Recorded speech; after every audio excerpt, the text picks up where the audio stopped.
Nagsimula ang kwento sa magagandang babae, ang magkapatid na sina Ginger at Bridget na nakasakay sa isang kabayo sa isang kagubatan sa panahon ng isang malupit na taglamig, kung saan natatakpan na ng nyebe ang lupa. Dumating sila sa punto kung saan natakot ang kabayo, kaya bumaba sila at inakay ang kabayo.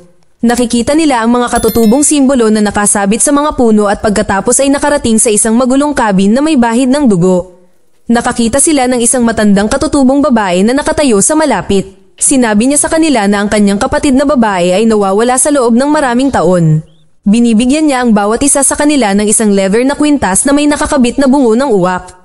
Kahit na hindi ito naiintindihan, isinusuot nila ang mga regalo. Siya ay nagsasabi ng isang propesiya, ngunit hindi nila ito naiintindihan. Kinabahan ng kabayo at tumakbo palayo, at hinabol ito ni Ginger at Bridget, ngunit nakatakas ito.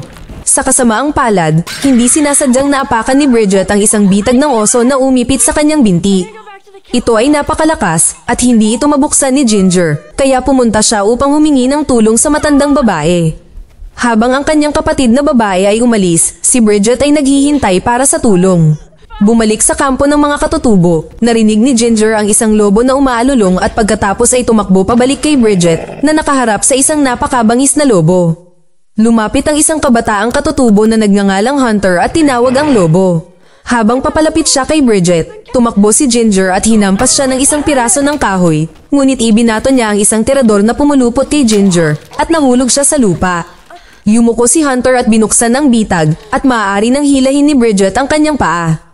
Nilagyan niya ng katutubong gamot ang sugat nito. Pagkatapos, pinalaya niya si Ginger mula sa tirador at tinawag ang kanyang lobo. Habang naglalakad ay nakatingin siya kina Ginger at Bridget at sumipol na sumunod sila. Sinundan nila siya sa isang kuta kung saan ang isang gwardya na nagngangalang Claude ay nanunood mula sa itaas habang papalapit sila. Ang mga pintuan ng pasukan ay minarkahan ng mga cross, malalim na mga gasgas, at dugo, na parang may mabangis at kakilakilabot na sinusubukang pumasok. Isang lalaking nagngangalang Cormac ang nagbukas ng gate at pumasok sila. Habang naglalakad sila sa loob, nakita nila ang ilang libingan at iba pang mga katutubo. Pinagalitan ng isang lalaking nagngangalang James si Cormac sa pagpasok sa magkapatid na babae.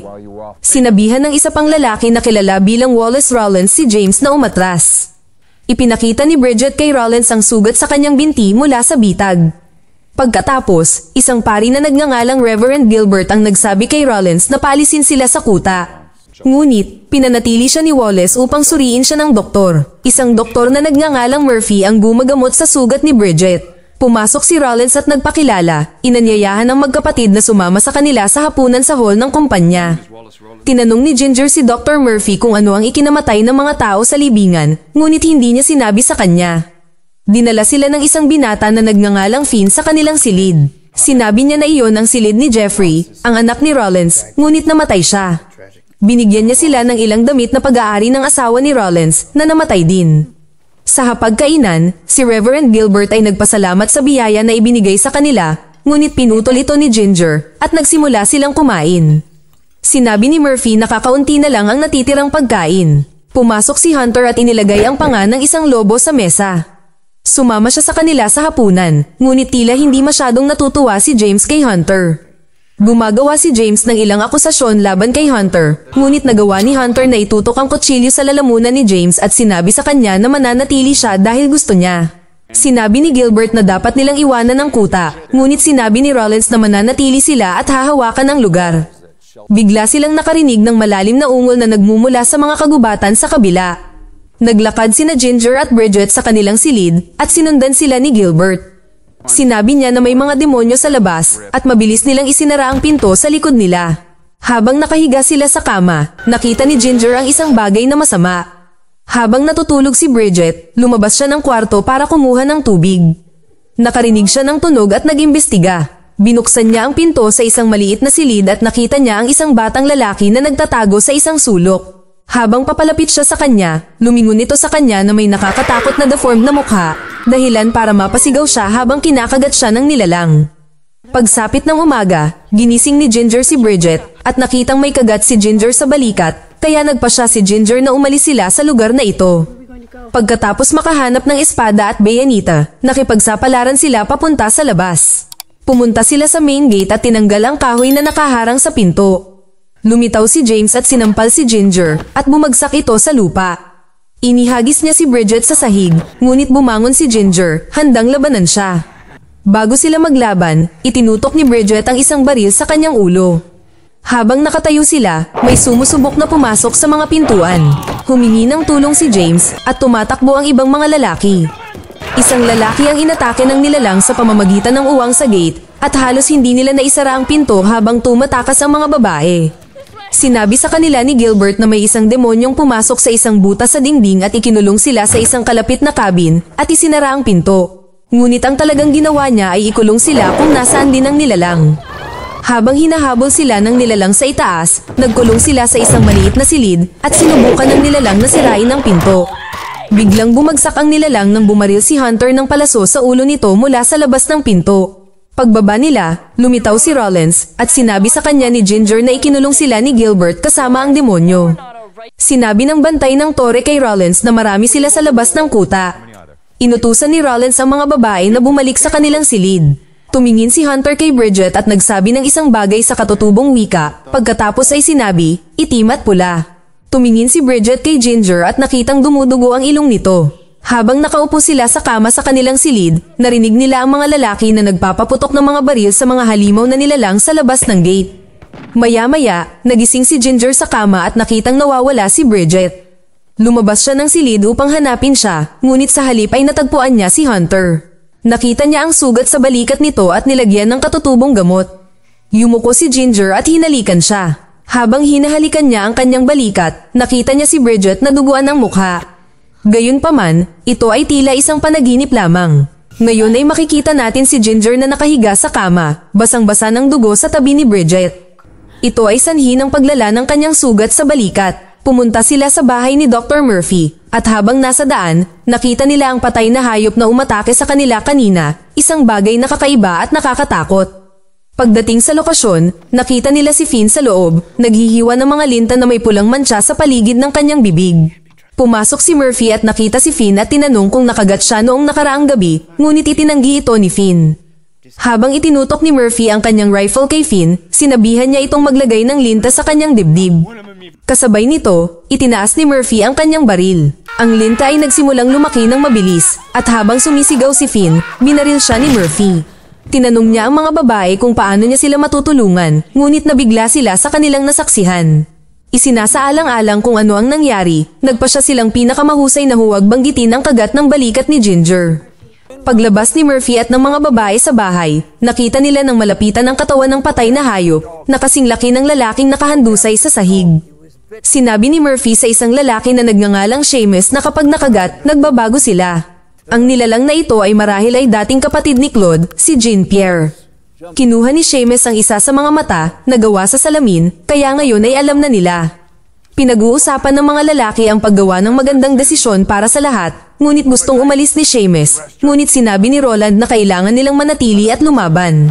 Bumalik ang mga babae sa kanilang silid, at sinabi ni Ginger kay Bridget na ang anak ni Roland, na kumagat sa kanya, ay naging isa sa mga nilalang na iyon, at gayon din ang mangyayari sa kanya. Ayaw maniwala ni Bridget. Nagdala ng pagkain si Roland sa kanyang anak, ngunit tila nakatakas siya. Lumipat ang eksena, at makikita natin si Claude na nagsasabi kay Ginger na kung ang nilalang na kumagat sa kanya ay papatayin bago ang susunod na kabilugan ng buwan, hindi na magbabago ng anyo ang taong nakagat. Sa ibaba, si Gilbert ay nangangaral tungkol sa mga bagong libingan, habang si Ginger ay nakakaramdam ng sakit at nahihibang. Biglang pumasok si Jeffrey sa silid na kinakausap si Ginger, ngunit pagkatapos ay nawala siya nang pumasok si Bridget dahil isa lamang siyang aparisyon. Sa gitna ng nayon, itinapon nila ang katawan ng patay na nilalang sa apoy at inilagay ni Claude ang ulo sa isang istaka sa labas ng gate bilang babala sa iba pang mga halimaw. Kitang-kita ang buwan sa kalangitan na halos full moon na at tinitingnan ni Bridget ang sugat ni Ginger na gumagaling ngunit nagsisimula na ring tumubo ang ilang balahibo sa kanyang katawan. Sa kusina, sinabi ni Roland kay Bridget na alam niyang pinalabas ni Ginger ang kanyang anak sa silid. Hindi niya ito inaaway, ibinabalik lang niya ang kwintas niya at umalis. Si Ginger ay natutulog sa madilim na silid nang makita niya ang batang lalaki na umaakyat sa kanyang kama. Nagising siya at biglang sumigaw, pagkatapos ay tumakbo si Jeffrey at nagtago sa sulok. Pumasok si Bridget at tumakbo palabas si Jeffrey. Makikita natin si Seamus sa kwarto niya nang makarinig siya ng ingay sa attic. Sa pag-akyat upang makita, si Jeffrey ay tumalon sa kanya, dahilan para mahulog siya sa lupa at tumama ang kanyang likod. Makalipas ang ilang minuto, hinahanap ng mga lalaki si Seamus, ngunit natagpuan nila itong patay at nakaharap sa kanyang bahay na may isang piraso ng buhok ni Ginger sa malapit. Sa pag-aakalang ang batang babae ang may kasalanan, dinala ng mga lalaki si Ginger sa labas at pinigilan ni James si Bridget na umalis habang nakahiga sa kama. Ang katutubong batang lalaki na nagngangalang Milo ay nanunood at nagmadaling umalis para sabihin ito kay Roland. Kinagat ni Bridget ang kamay ni James at hinampas siya nito. Pumasok si Roland at inutusan si James na lumabas ng silid nang nakatutok ang baril. Sa opisina ng doktor, inilagay ni na Gilbert, Claude, at Cormac si Ginger sa mesa habang si Murphy ay malapit nang maglagay ng lintas sa kanya. Pumasok si Roland sa silid, alam ang kasamaan na gagawin ni Dr. Murphy, binaril siya, at inutusan ng iba na umalis. Bumalik sa kanilang silid, sinabi ni Ginger na kailangan niyang patayin ang nilalang upang wakasan ang sumpa. Kumuha siya ng kutsilyo at ikinulong si Bridget sa silid. Sa labas, nakita ni Ginger sina James at Claude na tinutulak si Milo palabas ng gate. Natagpuan niya si Jeffrey sa puntod ng kanyang ina, hawak ang kamay ng bangkay. Gusto niyang tapusin siya, ngunit dahil sa awa, hindi niya magawa. Biglang binaril ni Cormac si Jeffrey ngunit hindi ito tumama, at sinamantala ang pagkakataon, parehong tumakbo palayo. Bumalik sa kanilang silid, sinabi ni Hunter kay Bridget na napanaginipan niya siya at dapat niyang protektahan siya. Gusto niyang ilayo siya para iligtas siya, ngunit hindi niya pwedeng pabayaan si Ginger. Sa labas, nahuli ng mga lalaki si Jeffrey at tinawagan si Roland upang makita niya ito. Sinubukan siyang hawakan ni Roland, ngunit tumakbo si Jeffrey sa balon kung saan siya binaril ni Roland at nahulog siya sa balon. Nababalisa si Ginger at sinabi kay Bridget na hindi niya ito kayang patayin. Pagkatapos ng lahat ay tila naging maayos, iniwan ni na Ginger at Bridget ang kuta sa pamamagitan ng isang butas sa dingding at lumakad papunta sa kagubatan habang kinukuha ng mga lalaki ang katawan ni Jeffrey. Sa unahan, nakita ng mga babae si Milo. Sinubukan niyang akayin sila sa kuweba ni Hunter, ngunit sinusundan sila ng mga hayop at naghiwalay ang tatlo. Natisod si Bridget sa bangkay ni Milo na inatake. Lumapit si Ginger at sinabi kay Bridget na siya ang umatake kay Milo, na nagpapakita na ang sumpa ay maaaring umiiral pa rin sa loob niya. Tumalikod sila at hinanap ang kuweba ni Hunter at pumasok. Nahanap nila ang matandang babae, ngunit sinabi niyang huli na ang lahat. Dapat ay pinatay ni Ginger ang nilalang noong nakagat na siya nito. Dumating si Hunter at ang kanyang aso at pumasok sa kuweba. Pinainom ng matandang babae sina Bridget at Hunter ng potion para makita nila kung ano ang mangyayari. Sa isang panaginip, nagising si Bridget na nakahiga sa nyebe sa labas na may hawak na kutsilyo. Nakita niyang patay ang matandang babae na naputol ang lalamunan. Ngayon siya ay nasa kuta at nakikita ang isang hayop na lobo na nakulong sa isang patibong. Ngunit nang muli siyang tumingin, nakita niyang si Ginger ang nahuli sa bitag. Nakita niya si Hunter na papatayin si Ginger. Nagmamadali siyang saksakin si Hunter, ngunit napagtanto niya na talagang sinaksak niya si Ginger sa dibdib at nawala si Hunter. Nagising si Bridget mula sa panaginip at nakitang patay na ang matandang babae na napunit ang lalamunan. Nahanap niya si Hunter at sinabi niya sa kanya na pinatay ni Ginger ang matandang babae. Tinanong niya si Bridget kung ano ang nakita niya sa kanyang panaginip. Sa pangitain ni Hunter, nakita niya ang kanyang sariling kamatayan kung saan ibibigay niya ang kanyang buhay upang iligtas si Bridget at sinabi sa kanya na dapat niyang patayin si Ginger. Pumunta sila sa kuta para hintayin si Ginger. Pagdating sa loob ng kuta, ibinigay ni Hunter si Bridget kay James. Makalipas ang ilang oras, gabi na at nasa labas si Hunter na naghihintay, habang makikita natin na nakatali ang mga kamay ni Bridget at nasa isang maliit na kwarto siya. Pumasok si Gilbert at umupo sa harap niya, nag-aalok na patawarin siya, ngunit sinabi niya sa kanya na nakita niya ang nangyari at isinumpa siya.